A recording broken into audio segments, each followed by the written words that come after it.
Ya, pemirsa, di tengah pandemi virus corona seperti ini yang terdampak tidak hanya manusia saja, tidak hanya manusia di seluruh dunia, namun juga hewan-hewan, baik hewan peliharaan atau mungkin hewan-hewan yang ada di jalanan, hewan-hewan yang ada di kebun binatang maupun yang sedang ditangani oleh lembaga konservasi.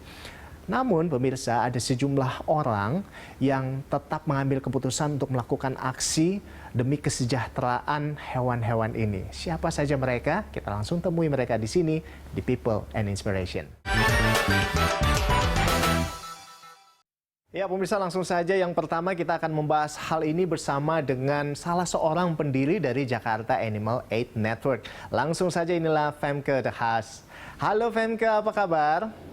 Kabar baik, terima kasih. Bagaimana kabar? Kabarnya luar biasa, baik. Ini senang banget bisa ngobrol sama Femke ini, nggak perlu pakai bahasa Jerman ya, tapi saya pakai bahasa Indonesia aja, oke lah ya? Boleh, Betawi boleh. Oke, siap. Femke, nah ini berdasarkan pengamatan Anda, ini di masa pandemik seperti ini, dari pengamatannya juga Jakarta Animal Aid Network, ini seperti apa kondisi satwa, baik itu peliharaan maupun yang ada di jalanan gitu ya, seperti anjing dan kucing. Kalau Anda melihatnya seperti apa sejauh ini kondisi mereka? Ya, kalau khususnya di pandemi ini, pada awalnya kita memang sangat khawatir dengan mungkin banyak orang yang akan tidak mengurus lagi satwanya. Jadi pet animal mereka mungkin jadi terlantar gara-gara banyak orang sendiri juga dalam kesulitan. Dan ada juga mungkin yang sangat takut ya kalau satwa itu juga bisa menular penyakit atau apa, karena berita kadang-kadang kan tidak terlalu jelas.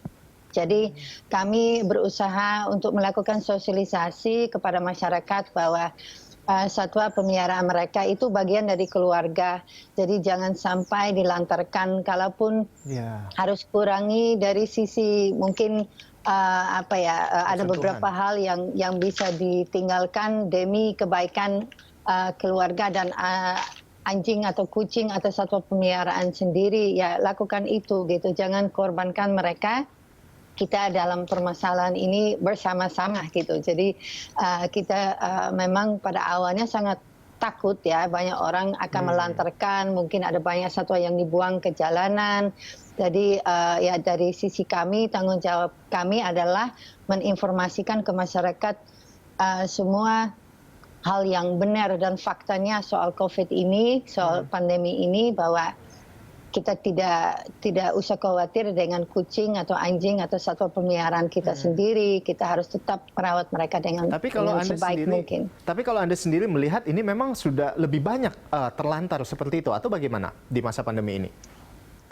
Di beberapa wilayah ya, contoh di Bali, banyak orang yang pulang ke negaranya dan satwa ditinggalkan.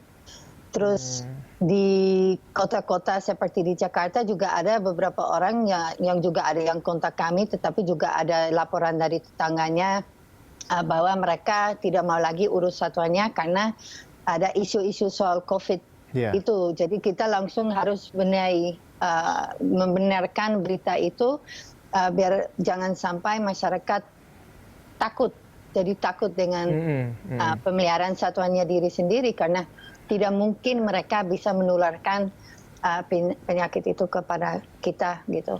Ya, nah itu kan yang hewan peliharaannya ya. Nah, yang selanjutnya misalnya untuk satwa liar. Nah, misalnya yang satwa liar yang sedang berada di dalam penangkaran atau yang ada di kebun binatang atau mungkin yang sedang ditangani oleh lembaga konservasi. Nah, kalau misalnya Anda melihatnya seperti apa kondisi mereka hari-hari ini? Kondisi satwa yang di dalam kebun binatang memang mulai memprihatinkan ya. Kita sangat khawatir dengan keadaan di sana karena pemasukannya tidak ada. Nah, yang kita sayangkan sekali adalah gitu ya? Ini kan usaha komersil dan seharusnya adanya SOP untuk jangka waktu panjang. Jadi kalau terjadi bencana seperti ini, harusnya juga siap untuk menghadapi bencana seperti ini. Tetapi permasalahan di Indonesia, kita punya banyak sekali kebun binatang yang sifatnya pribadi. Jadi dulu sangat mudah secara pribadi bisa memulai kebun binatang kalau ada lahan, kalau ada uang untuk mulai sekian gitu, ada beberapa hal yang harus diikuti, tetapi standarisasi masih pada saat itu masih sangat muda ya. Jadi akhirnya sekarang kita melihat banyak sekali kebun binatang yang memang dari sisi kualitas hidup satwanya juga di luar COVID ini juga sangat memprihatinkan, apalagi sekarang gitu. Jadi lebih lagi gitu ya sekarang ya.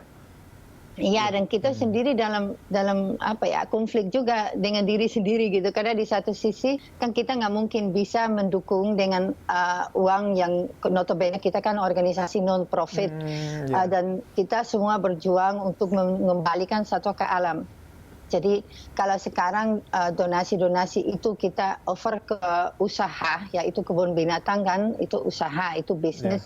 Ya, di situ kita ada kesulitan juga. Tetapi ya kita tetap berusaha untuk membantu dan sambil kita juga mendorong agar ada standarisasi. Jadi jangan sampai terjadi lagi seperti ini.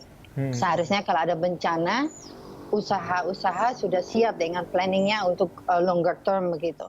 Ya, pemirsa, usai jeda kami akan kembali untuk membicarakan seperti apa kondisi satwa di tengah pandemi. Tetaplah di People and Inspiration. Ya, kembali lagi di People and Inspiration dan masih bersama dengan pendiri Jakarta Animal Aid Network, Femke De Haas. Nah, kalau misalnya dari Jan sendiri, ini kalau dari Jan sendiri ini seperti apa ini? Apa yang dilakukan untuk mengatasi masalah-masalah seperti ini? Kegiatan seperti apa yang dilakukan? Iya, pertama kami fokus untuk membantu pusat penyelamatan satwa yang semua adalah non-profit dan murni bekerja untuk membantu pemerintah dalam pelestarian satwa dan alam begitu. Jadi ini ada beberapa pusat penyelamatan satwa yang memang merawat satwanya di dalam kandang yang semua hasil sitaan atau hasil penyerahan masyarakat, dan satwa liar dilindungi ini harus kembali ke alam. Dan mereka juga dalam kesulitan. Jadi itu jadi fokus utama dari Jan. Gimana kita membantu mereka, karena biasa mereka ketergantungan dari volunteer yang datang, yang kasih donasi. Nah, saat ini kan volunteer tidak ada sama sekali, jadi mereka juga dalam kesulitan. Selain itu, kita harus sangat kritis melihat kebun binatang yang mana yang benar butuh bantuan, yang mana yang saat ini hanya terlalu muda bilang, oh tidak ada tamu, tolong bantu kami gitu. Karena ya itu sekali lagi, itu kan bisnis, itu usaha. Di satu sisi jangan sampai satwa di dalam kandang menjadi korban. Ya, jadi yang saat ini kita lakukan adalah inventarisasi yang mana yang memang benar-benar butuh bantuan, dan kita akan mau mendukung dan juga ingin ada perubahan ke depannya, seperti satwa yang hasil sitaan pemerintah yang masuk ke kebun binatang yang sebenarnya bisa dikembalikan ke alam. Buat apa ditahankan di dalam kebun binatang? Satwa yang cacat atau yang memang tidak layak dirilis, itu yang mesti kita rawat di dalam kebun binatang. Dan kebun binatang atau zoo kan harusnya ada edukasi ke masyarakat. Dan itu semua saat ini kita masih kurang melihat itu. Jadi sambil kita harus buat planning urgent untuk membantu satwanya di dalam kebun binatang, kita juga harus ada planning langsung ke depannya. Biar semua kebun binatang itu diolah dengan lebih baik. Dan kita juga mendorong masyarakat di masing-masing wilayah, kalau peduli dengan satwa yang berada di kebun binatang di wilayah mereka, mungkin semua sudah pernah mengunjungi, ya. Jadi mereka tinggal di Semarang, contoh mereka sudah pernah kunjungi kebun binatang Semarang. Buatlah gerakan bersama, gimana kita membantu kebun binatang Semarang, contoh bersama. Jadi ada gerakan minta bantuan dari supermarket atau dari usaha-usaha, semua bisa kerjasama untuk menyelamatkan kebun binatang di dalam kotanya sendiri. Gitu. Saya pikir itu sangat penting. Baik, jadi memang sebetulnya ada banyak sekali cara juga yang bisa dilakukan untuk membantu ya. Nah, terutama kita harus bekerja sama. Nah, terkait dengan kerjasama ini, Femke, nah ini bagaimana? Apakah sudah ada kerjasama dengan pihak-pihak lain, misalnya dengan pemerintah atau dengan organisasi lain gitu, atau dengan masyarakat? Apakah sudah ada kerjasama sejauh ini? Ya, kalau Jan, memang dari awal kita didirikan dengan nama Jaringan Satwa Indonesia atau ya Jaringan Sesengaja, karena kita harus networking untuk bisa membantu satwa. Jadi kita memang adalah network jaringan. Kita kerjasama dengan berbagai pihak dari sifat dari masyarakat contoh kemarin di Bali ada komunitas baru di wilayah Bali Barat, itu namanya Satgas Lingkungan lokal di sana. Mereka minta bantuan karena ada warga yang masih memelihara satwa liar dan mereka butuh bantuan untuk direlokasikan karena mereka sudah sadar bahwa satwa liar harusnya tidak dipelihara. Dan juga dalam tahapan ini ya kita lagi dalam krisis, baru mungkin mereka merasa wow mereka makan banyak, sulit diurus, terus juga ada banyak sosialisasi dari Satgas ini. Jadi mereka minta bantuan tim kami untuk bantu relokasikan satwa tersebut. Nah, hal seperti ini bisa kita lakukan untuk membantu gitu. Jadi gerakan-gerakan lokal ini sangat penting sekali. Dan di situ kita bisa kerjasama semua. Dan tentu kami kerjasama dengan pemerintah. Jadi anggaplah kami membantu pemerintah. Kami adalah tangan kanan pemerintah kalau memang bisa kami bantu untuk evakuasi satwa atau melestarikan satwa atau melepaskan liarkan satwa seperti itu. Jadi kami membantu dengan dan kerjasama dengan contoh Kementerian Lingkungan dan Hidup dan Kehutanan dan kita kerjasama dengan pertanian, dengan karantina di masing-masing wilayah di Indonesia. Ya, baik. Nah, lalu Femke, nah ini kan menurut Anda, kalau dari Anda sendiri, apa sih yang harus kita lakukan untuk melihat kondisi seperti ini di di tengah pandemi? Kita juga sayang dengan hewan peliharaan kita juga sebetulnya punya kepedulian juga dengan satwa-satwa liar dan lain sebagainya yang mungkin saat ini ada juga yang terlantar. Nah, ini sebagai orang awam nih, sebagai kita juga yang nggak terlalu tahu banyak soal hal ini. Nah, apa yang bisa kita lakukan gitu? Yang harus kita lakukan sendiri dan mungkin apa yang perlu dilakukan oleh pemerintah atau masyarakat. Kalau dari Anda seperti apa yang harus kita lakukan? Ya, saya pikir pentingnya sekali lagi ada gerakan lokal. Jadi di setiap wilayah contoh, ada dokter hewan.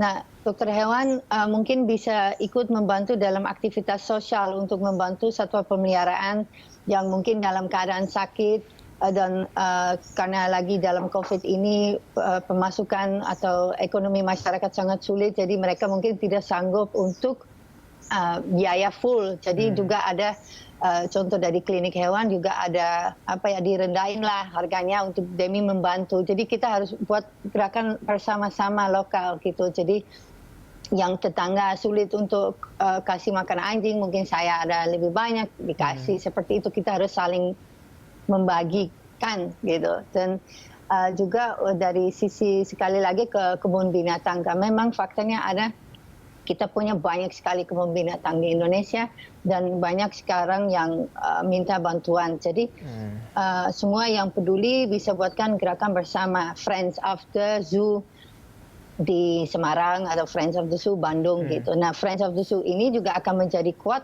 ke depannya untuk mendorong agar perawatan dan standarisasi di dalam zoo yang mereka fokus juga diperbaiki seperti itu. Baik. Terima kasih banyak Femke. Jadi kita memang harus melihat hewan-hewan ini adalah sebagai sesama makhluk hidup begitu ya, sesama, bahkan bisa bilang bisa dilihat juga sebagai keluarga. Jadi bagaimana kita melindungi diri kita juga harus melindungi hewan-hewan yang sudah ada di tengah-tengah kita seperti itu. Terima kasih banyak Femke. Sudah bergabung bersama kami di People and Inspiration. Sukses terus, tetap berjuang untuk kesejahteraan satwa.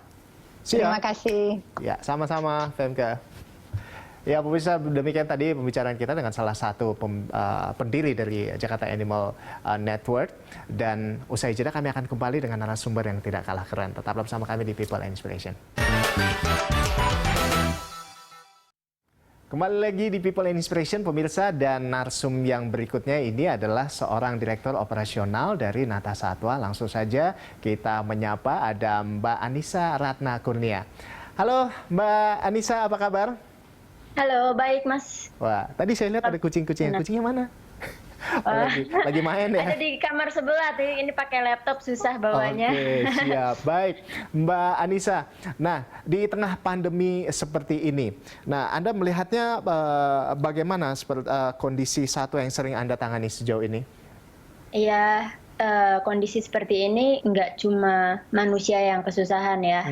Ya. Hewan-hewannya pun juga kesusahan gitu, yang biasanya mereka dapat makanan dari yang punya ownernya, bahkan ownernya sekarang udah nggak mampu lagi buat kasih makan gitu. Ada beberapa yang minta bantuan sama kita untuk di take over hewan-hewannya gitu. Cuma kita kan nggak bisa ambil semuanya lalu kita rawat semuanya gitu. Iya. Itu gimana sih perasaannya harus nolak gitu? Sedih banget sih harusnya ya. Tapi kita menawarkan bantuan lain. Oh iya, Jadi bantuan seperti apa? Jadi kita Itu dia tuh. Halo. Kita minta bantuan juga sama masyarakat untuk kumpulin makanan hewan atau dana, nanti kita salurkan ke owner-owner yang udah kewalahan gitu lah. Jadi kita saling bantu. Jadi ini adalah salah satu hal yang teman-teman lakukan dari Nata Satwa ini gitu ya, untuk mengatasi atau untuk membantu kesejahteraan hewan-hewan di tengah pandemi seperti ini. Iya.